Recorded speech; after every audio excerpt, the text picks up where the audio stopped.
Good afternoon. Welcome back to another episode of the Lord of the Rings LCG Progression Series. And today is a lore and quest guide for Shadow and Flame, last quest of the Dwaro-Delph cycle.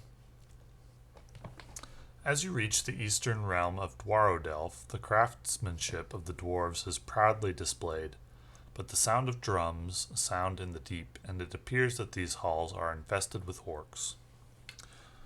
So, if you recall, in this cycle, we have proceeded from Lorien, over the mountains, up to Rivendell, then back down to the west gate of Moria, where we encountered the Watcher in the water, and then proceed through Moria in the Long Dark, down into the depths of Moria in Foundations of Stone. And now we have arrived at the eastern part of Moria, which is where the Fellowship of the Ring encountered the Balrog in the book and the movie.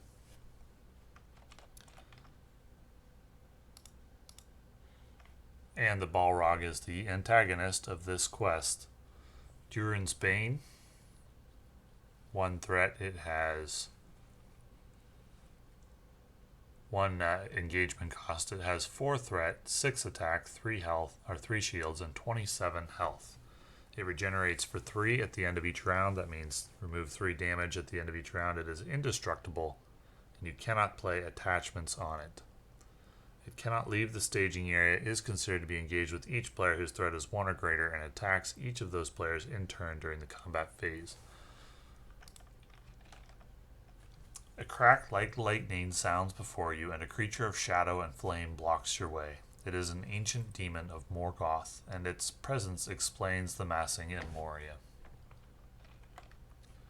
The fire demon is Durin's Bane, doom of the dwarves, and the new lord of Moria. It cannot be destroyed by mere strength of arms. You must find another way to deal with this Balrog, as it relentlessly attacks, sword and whip weaving a deadly pattern of flame.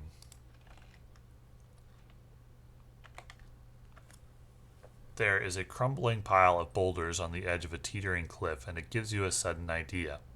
There are chasms and pits along the path you are traveling, and perhaps a well-timed rock slide could send the Balrog down to the depths below. So, let's talk about this quest. It's a unique quest. It's a very fun quest. I would consider it a classic for the game. For the setup, you remove Dark Pit. You have Dark Pit out of play. And you have Durin's Bane, the Balrog, in the staging area.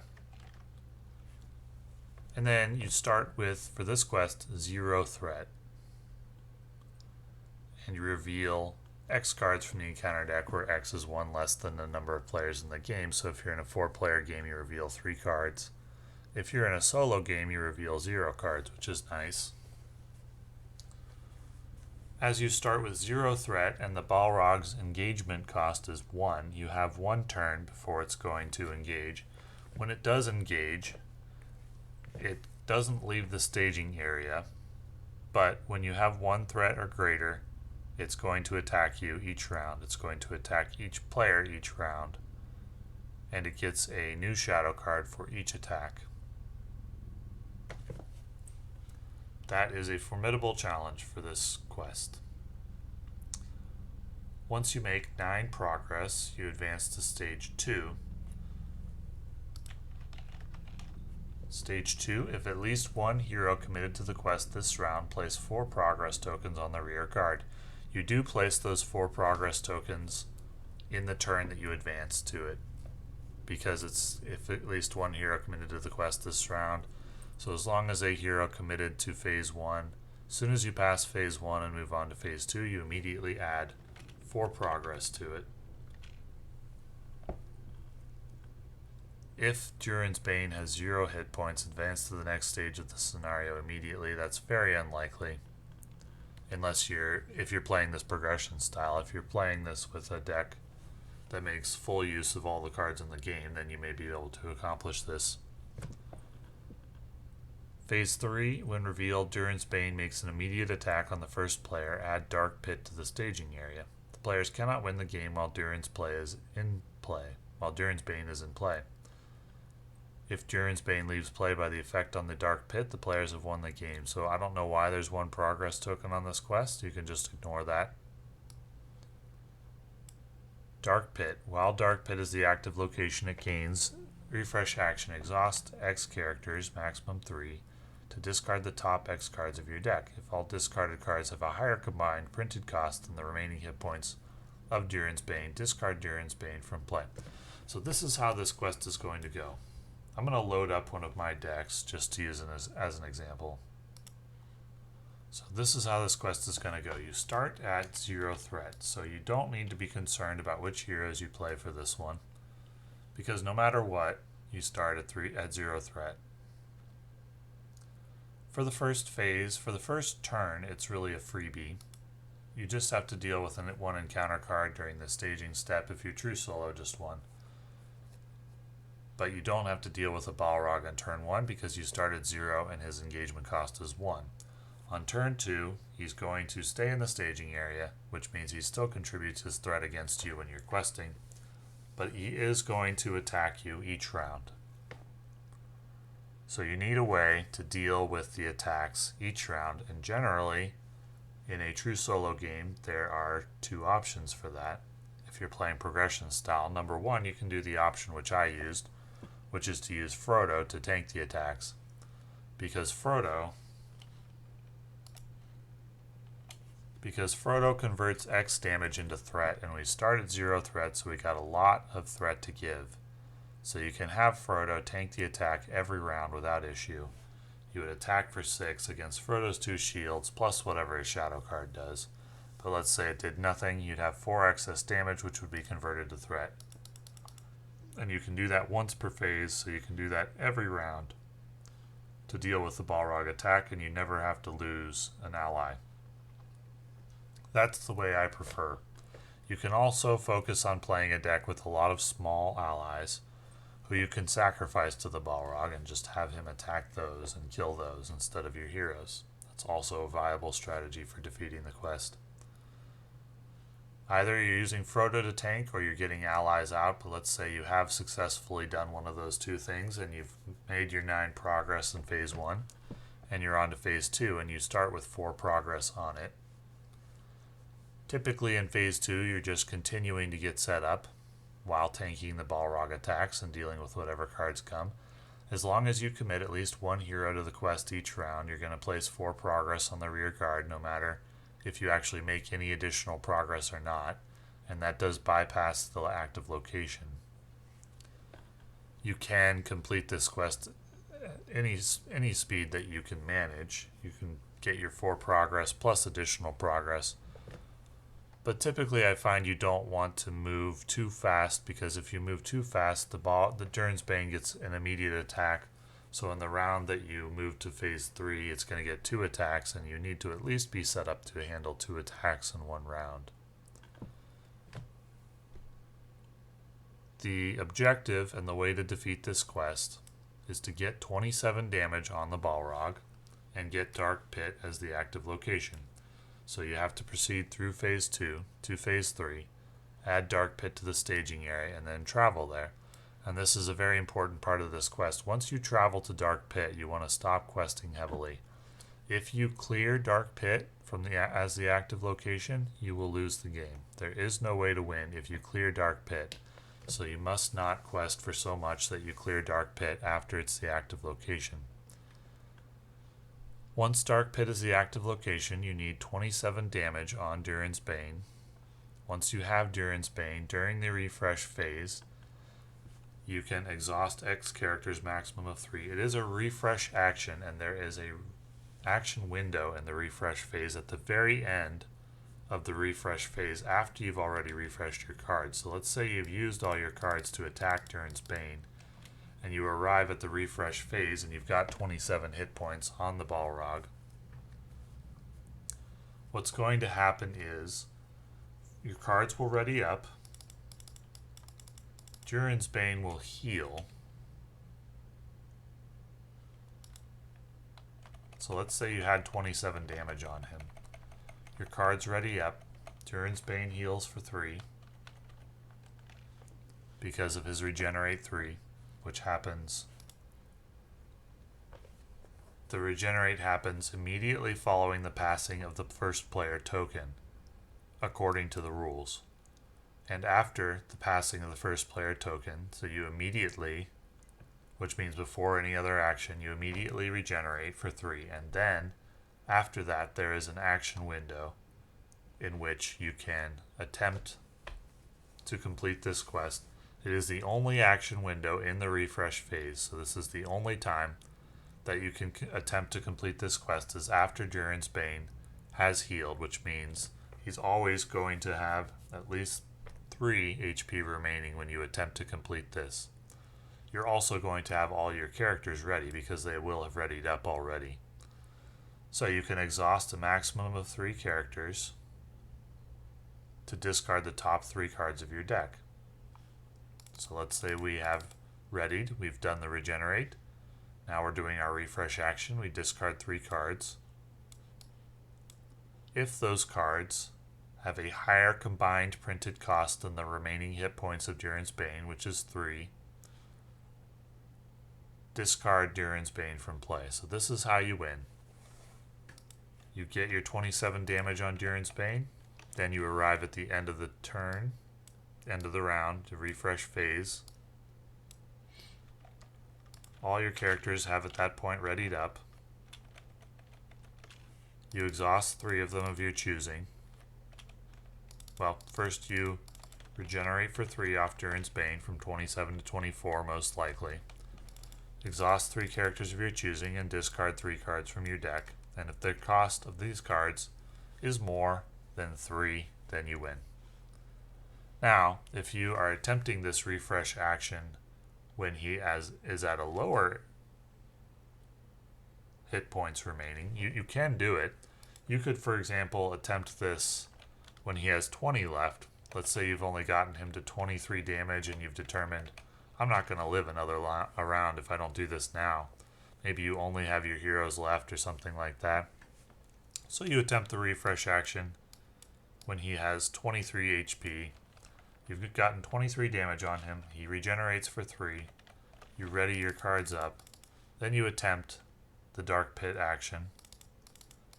At this point, you would need more than 7. He has 7 hit points remaining, so you would need the cards that come off your deck to add up to more than 7 to win.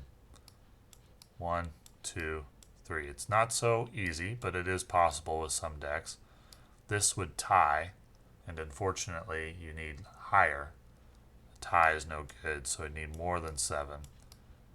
It's not easy to do, but you can do it. For example, there is 8. That would win the game. If you fail the refresh action, nothing happens except that you start the next turn with 3 of your characters exhausted. So if you've got a lot of characters, you could attempt it if you find you have characters to spare. You could attempt it when you get close to the end, but not quite to the end. But typically what players will do and what I will do is get him all the way to 27. He'll regenerate to 24, and you can almost always pass that test because nearly every card combo will add up to more than 3, although you can get unlucky because this one didn't. But almost always you will win if you get him to 27 wounds before you move to the refresh phase and attempt this action. This is not an easy quest, to be sure. And the major challenge of it is from the attacks that Durin's Bane does each and every round, because you need a way to deal with those while also getting enough board presence to deal damage back to him. Usually it takes until the end of phase 2, maybe phase 3, before you have the board state to do that. It's not an easy board to stabilize. There's also some really nasty shadow effects and encounter cards that can come out, and we'll take a look at some of them, in particular the attachments that can go on the Balrog. But there's also shadow cards that have a specific effect on the Balrog. For example, Inner Flame. Durin's Bane gets +3 attack until the end of the round. The first player may remove one questing hero he controls from the quest to cancel this. If it's a shadow card on Durin's Bane, he gets +3 attack. There's a couple of those. There's a mini Throng, or this is Inner Shadow, which heals 5 damage from Durin's Bane, although you can cancel it by removing one questing hero from the quest. Then you have Whiplash, which makes you discard an attachment. And if this is a shadow card on Durin's Bane, you have to discard all attachments. You have Many Thronged Whip, a weapon that can be attached to Durin's Bane. It does nothing as a shadow card. You really want to see that one as a shadow card. But if it's an encounter card, you attach it to Durin's Bane as a weapon, and then every time he attacks, you're going to have to discard a card at random from his hand. In true solo, it's very, very difficult to defeat this quest if he gets either of his weapons. His other weapon is Fiery Sword, and when it's attached to Durin's Bane, he gets +3 attack, so he's going to be attacking for 9 every round. And there is 2 copies of Fiery Sword in the deck, and I think 2 copies of Many Thonged Whip. Those are tough attachments. You really want to see that come out as a shadow card because they do nothing. So there's some variance, some luck involved in this quest in true solo. Counterspell is also really nasty. When a player, you attach this to Durin's Bane, and then when a player plays an event, discard the top card of the encounter deck. If that card is a treachery, cancel the effects of the event, discard the event player's hand, discard Counterspell from play. So playing any event while Counterspell is out is a huge risk, because if you should play it and then you discard a treachery from the deck, you immediately lose your hand. If you should play an event while Counterspell is out, and you discard a card, and if it's a treachery, you lose your hand.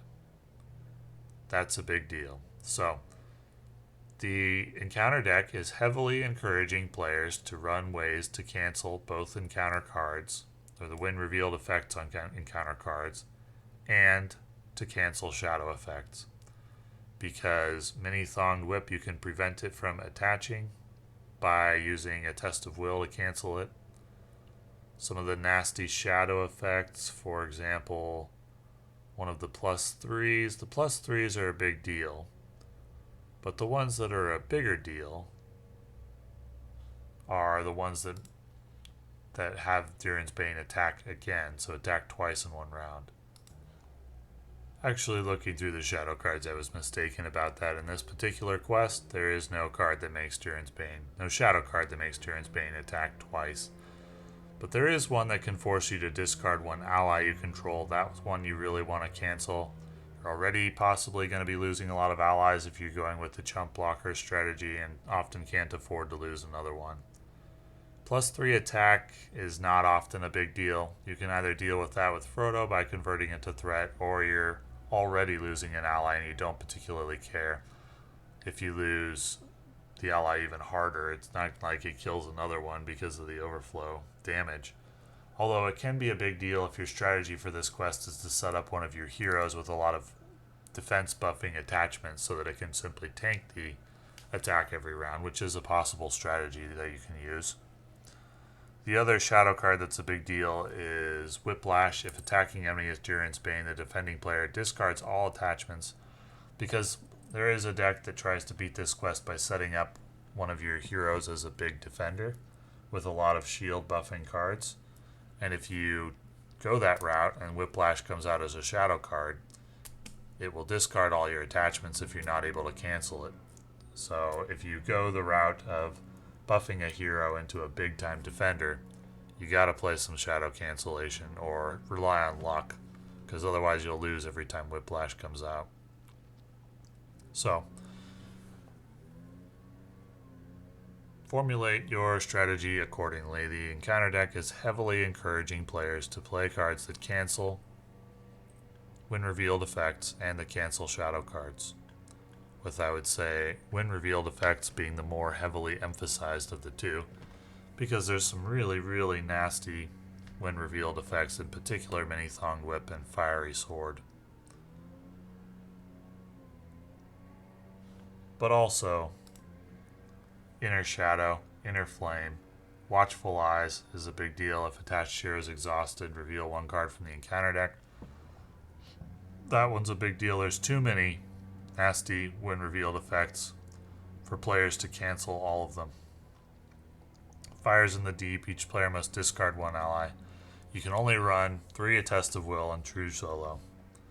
You could also run 3 Dwarven Tomb, but typically some of these are going to get through in each game, and you just hope it's not one of the really nasty ones or that you're able to deal with it at that particular point.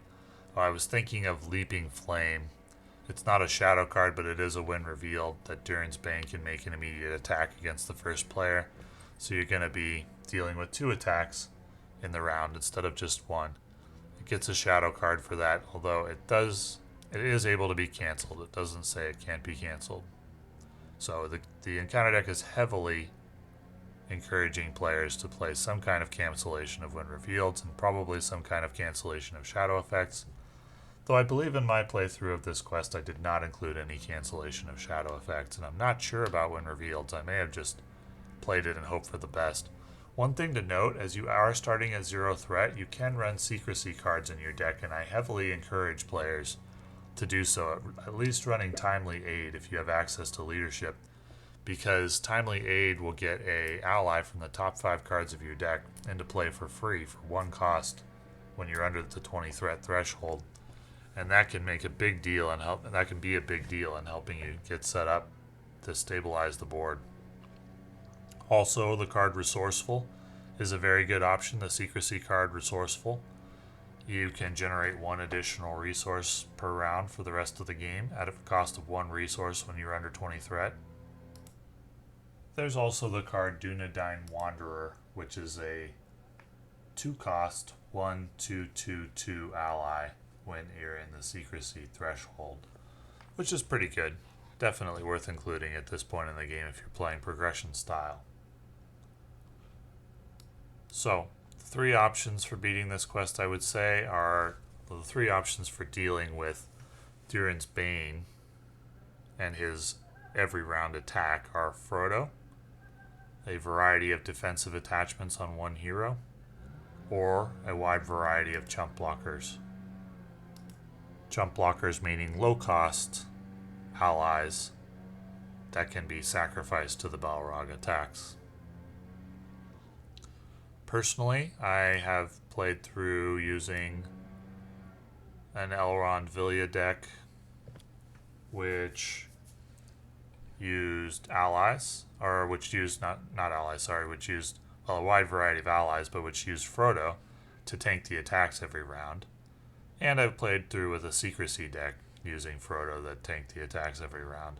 In any case, I've found using Frodo to tank the attack every round by far the most reliable strategy because it doesn't rely on any combos.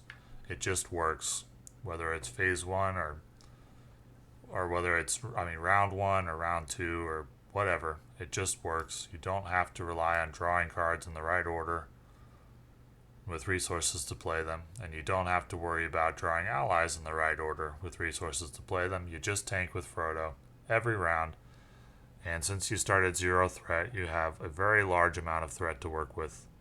So I've found that's the strategy that works best, but your mileage may vary, and it's certainly not very thematic. Thinking about Frodo tanking a Balrog attack every round is not very thematic, but it's a very effective strategy for beating the quest if you're struggling with it. If you're struggling with it in this quest, the chances are you may be playing a very good deck and just be getting unlucky. So keep trying. It may be possible that you need to add more chump blockers, or you need to add more willpower, or you need to add more attack, or something like that. Or you need more cancellation. There's a wide variety of things to diagnose if there's a problem with the deck. But I would recommend, if you've been struggling with this quest, to play a deck centered around using Frodo to tank the Balrog attacks every round. And consider using a card like Timely Aid or Resourceful if you have access to the leadership sphere. Timely Aid is a leadership card. Resourceful is neutral, and I would say Resourceful should be included in probably every serious Shadow and Flame deck, because for the first X turns you're going to be able to get it out, and it pays for itself within 1 round. So if you get it out early, it generates a lot of resources, which is very helpful in helping to get set up to stabilize the board. So this is another one of my favorite quests. I would consider it a classic quest along with Foundations of Stone. And given that Foundations of Stone and Shadow and Flame both have very strong cards, I would consider them must-buy adventure packs. They're very, very good and very fun. So, thank you for watching.